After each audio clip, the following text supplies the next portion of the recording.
Bienvenue à tous au musée Hector Berlioz, l'un des 11 musées du réseau des musées du département de l'Isère.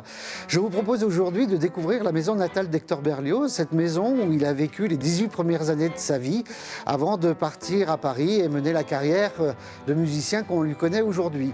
Alors cette maison a appartenu à la famille Berlioz jusqu'à la fin du 19e siècle, avant d'être rachetée par des commerçants de la Côte-Saint-André qui vont en faire un établissement de commerce. Et puis quelques années plus tard, en 1930, une mécène admiratrice de Berlioz va offrir une somme assez conséquente pour permettre à l'association des Amis de Berlioz de racheter la maison et de créer le musée. Et c'est ainsi qu'en 1935, le musée est inauguré et c'est ce que je vous propose d'aller visiter aujourd'hui.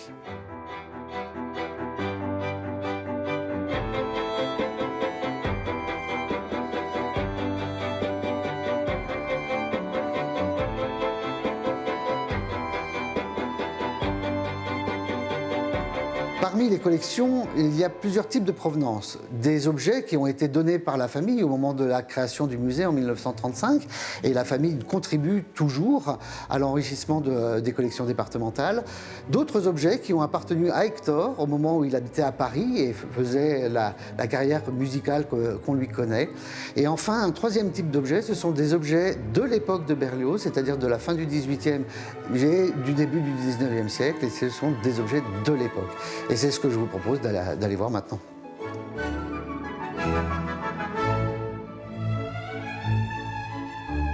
Dans ses mémoires, Hector écrivait « Mon père était médecin ». En effet, le docteur Louis-Joseph Berlioz faisait profession de médecin à la Côte-Saint-André. Cet héritier du siècle des Lumières gérait surtout ces domaines. Mais c'était un chercheur important et ainsi, en 1816, il va publier un ouvrage très original qui s'appelle « Mémoires sur les maladies chroniques, les évacuations sanguines et l'acupuncture ». En effet, parmi les ouvrages de cette bibliothèque, il a découvert une méthode utilisés par les Asiatiques pour soigner leurs patients. Et là, il va essayer, il va faire de la médecine expérimentale avant l'heure. Et en fait, grâce à lui, aujourd'hui encore, nous pouvons nous soigner grâce à l'acupuncture.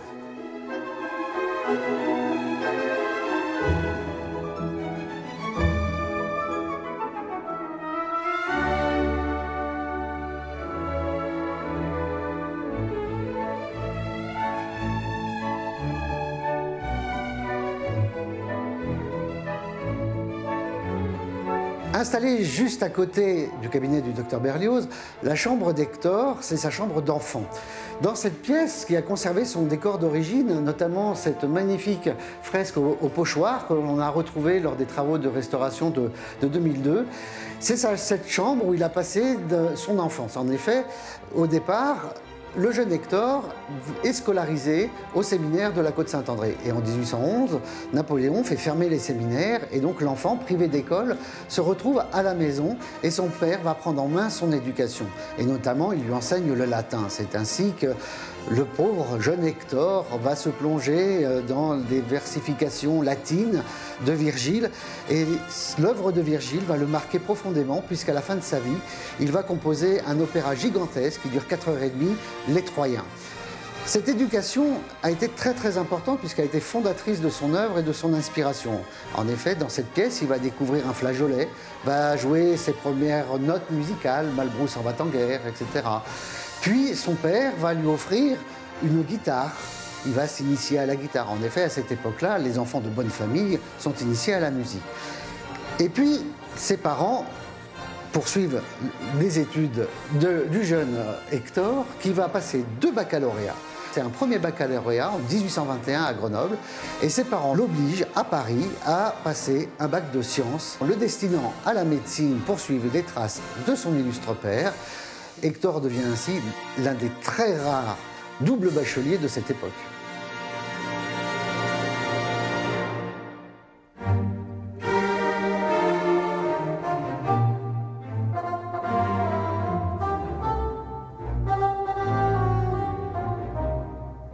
La tradition orale rapporte que Hector Berlioz a vu le jour dans cette pièce, et plus particulièrement dans l'alcôve, à cet endroit-là, et dont on voit encore la trace conservée au sol. Dans cette alcôve, aujourd'hui, est présenté un objet tout à fait remarquable. Ce piano en palissandre est un piano Erard, que la femme de Berlioz, Marie Recio, a acheté pour pouvoir donner ses œuvres puisqu'elle était répétitrice.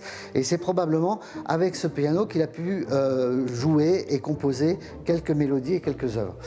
Autre particularité, ce piano, on le retrouve sur le tableau qui est ici peint par M. Blanchard en 1865. Et chose curieuse, c'est que l'on voit Hector qui est assis sur ce fauteuil de velours vert. Et ce fauteuil de velours vert fait également partie des collections puisqu'il a été offert par la famille au moment de l'ouverture du musée. Parmi les nombreux présents que Hector reçoit au cours de ses nombreux voyages, arrêtons-nous un instant sur cette couronne. Puisque cette couronne a la particularité, et l'orfèvre a été un homme de grand talent, puisqu'il a gravé le nom des œuvres sur les nervures des différentes feuilles. De même, reçu par les cours allemandes, il va recevoir ce bâton de vermeil et d'argent et il va recevoir également de nombreuses distinctions auprès des cours allemandes.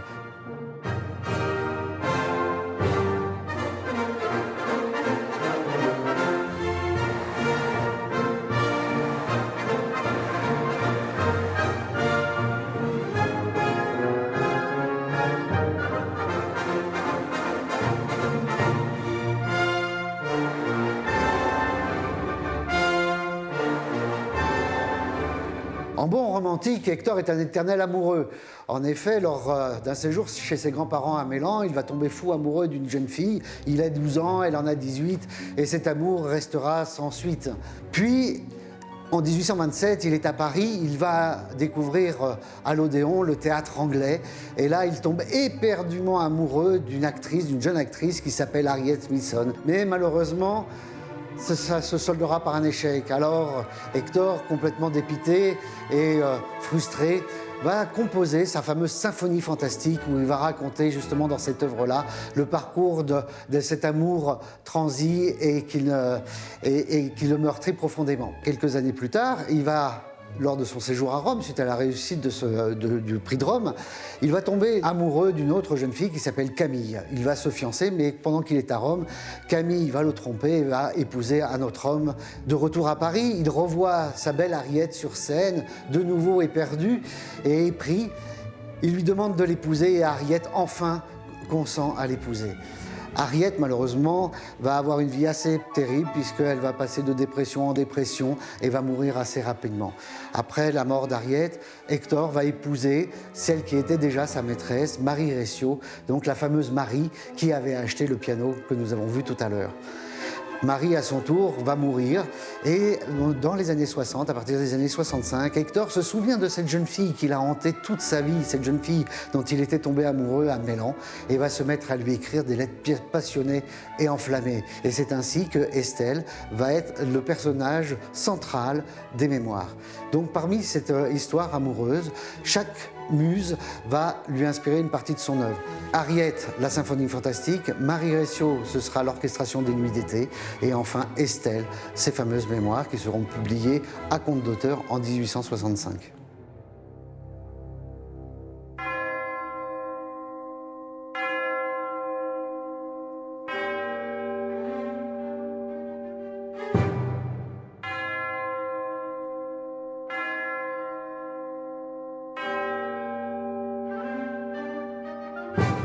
Le 8 mars 1869, Hector s'éteint, rongé par la maladie. De nombreux artistes vont illustrer son œuvre. Ainsi, Fantin Latour va peindre le fameux tableau, l'anniversaire, qui est exposé au musée de Grenoble. Ici, vous avez une des lithographies gouachées qui a servi à la réalisation de cette œuvre. On y voit Clio, la muse de l'histoire, qui montre la date de naissance d'Hector, 1803. Évidemment, il n'y a pas la date de la mort, puisque le génie est immortel. Nous avons Euterpe, la muse de la musique, qui s'effondre à son tour sur le caveau d'Hector. Et puis, les personnages de ses œuvres viennent lui rendre hommage. Nous avons un ange de l'enfance du Christ, Marguerite, reconnaissable à ses couettes, Marguerite de la Nation de Faust, Didon, l'héroïne des Troyens, Roméo et Juliette, avec Juliette recouverte de linceul. Et Fantin Latour s'est illustré lui-même en train d'apporter une couronne sur la tombe du musicien. Tout de suite après sa mort, Son œuvre va être jouée à travers le monde, de l'Amérique à la Russie, de la Russie à l'Angleterre. Partout en Europe, son génie va être célébré. Et c'est ainsi que, peu à peu, avec le temps, Hector Berlioz, qui manquait de reconnaissance auprès de ses pairs, va devenir l'illustre musicien romantique que l'on connaît. Et peu à peu, après l'ouverture du musée, en 1935, il y a la création du Festival Berlioz, qui aura lieu d'abord à Lyon, et puis depuis 1994 à la Côte-Saint-André. Et chaque été, les mélomanes et la communauté berliozienne se réunissent autour de l'œuvre de Berlioz pour le célébrer.